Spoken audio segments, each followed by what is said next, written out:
तेज हवाओं के बाद भी दिए जलते रहे, तेज हवाओं के बाद भी दिए जलते रहे, नज़र मंजिल पर थी इसीलिए मुसाफिर चलते रहे। जोहार, आदाब, नमस्कार, मैं जुबैर अहमद। आज की जो मैं कहानी आपको सुनाने जा रहा हूँ वो कहानी है एक पिता के 3 पुत्र, वो आलसी पुत्र की कहानी, और किस तरह से कहानी मोड़ लेती है आइए जरा सुनिए।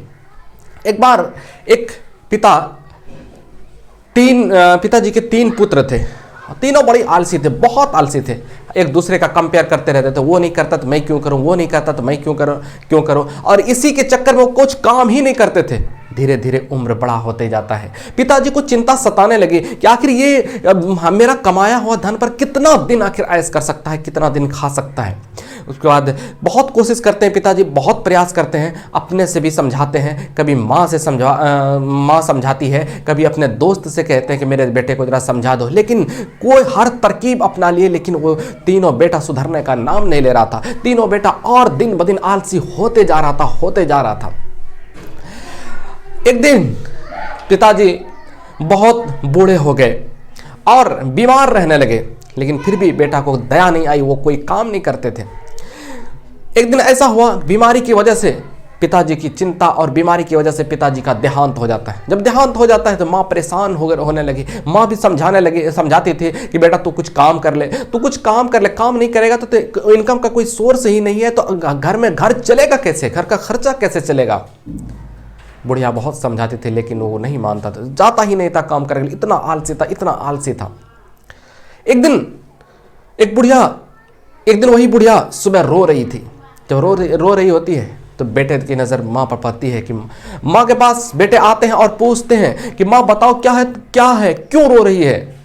तो बुढ़िया कहती है कि देख बेटा, रात में मेरे सपने में तेरे अब्बू आए थे, तेरे पिताजी आए थे, और वो कह रहे थे कि गड़ा हुआ धन, उस खेत में धन गड़ा हुआ है और वहाँ से कब तू निकालेगी, कब निकलवाएगी। और मैं चाहती हूँ कि तू जाकर, तुम लोग तीनों भाइयों जा करके वहाँ मिट्टी खोदो और खोदने के बाद वहाँ से जो धन है वो धन निकाल करके ले आओ। अगर तू नहीं जाएगा तो वो धन बेकार हो जाएगा, और जब बेकार हो जाएगा तो फिर दूसरे को हम ये कह भी नहीं सकते, नहीं तो वो सारा माल ले जाएगा, सारा धन ले जाएगा। इसी लालच में तीनों बेटा उठते हैं, उठ करके जाते हैं खेत में जाकर के खुदाई करते हैं। एक ही जगह खुदाई कर रहे थे, माँ आती कहती नहीं पूरा खेत खुदाई करो, ये पूरे खेत में कहीं पर भी छुपा हो सकता है। पूरा खेत खुदाई करते हैं, कहीं नहीं मिला, परेशान हो गए, पिताजी को कोसने लगे, कहा कि कहाँ है धन। उसके बाद फिर बारिश होती है, माँ कहती धन चलो छोड़ो, धन नहीं है, तो ऐसा कर, अब तो बारिश हो गई, इसी में बीज बो दे। तीनों बेटे ने मिलकर के बीज बो दिया। उसके बाद काटने की बारी आई तो उसके बाद फिर रोने लगी। बेटा फिर देखता है, माँ से पूछते हैं कि क्या हुआ माँ, क्यों रो रही है। तो माँ कहती है कि तेरे अब्बू रात में सपने में आए थे और वो कह रहे थे फसल को कब काटेगा। फसल को काट दिया, काटने के बाद फसल को बका के फसल को बाजार में बेच आइए। फसल को बाजार में बेचा, बहुत सारा धन मिला। फसल को जब बाजार में बेच दिया तो बहुत सारे पैसे हुए, और तब इनकी कीमत को बुढ़िया ने अपने बेटे को समझाती है, कहा कि देख बेटा, यही वो तुम्हारा धन है जो पिताजी ने खेत में गाड़ खेत से ये किए थे, यही तुम्हारा ये फल है, यही तुम्हारा धन है। और ये देख करके उस दिन जो है ना, तीनों बेटे ने आलस्य को त्यागा और तीनों बेटे ने बहुत मेहनत की और कुछ ही दिनों में वो अमीर हो गया।